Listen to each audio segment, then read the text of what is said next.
In this video, I'll show you how you can fix Apex Legends unable to connect to EA servers. The first thing you want to do is open up Task Manager. In here you want to go to Details, sort by the name, and look if you have Apex Legends open. If you have it open, you want to press End Task, and then you can close it down.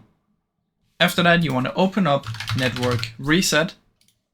In here, Reset Now, and this will restart your PC. Now check after your PC restarts, check if it works now.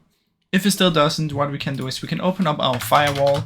So search for Windows Defender Firewall, Advanced Settings, Inbound Rules, and then we want to make a new rule. In here what you want to choose is you want to choose port, next UDP, and in here you want to type 49152-65535.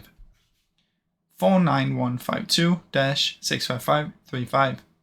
Press next, allow the connection, all of these three, and just call it Apex or whatever you want. Now once this one is here and it's checked, like we see, we can just minimize it or close it down. We don't need it anymore. Then you can check if it works now. If it still doesn't, what you can do is, if you're playing it from Steam, you can go to Library, right click on the game, Properties, Install Files, and Verify.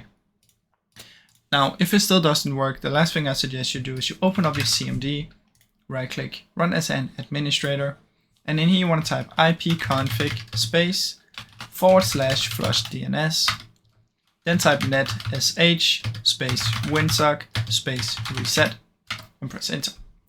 Now once you've done this, you can just close it down, restart your PC, and now it should hopefully work. Now I really hope you enjoyed this video. If you did, please leave a like and subscribe, as it helps me out a ton. Thank you so much for watching.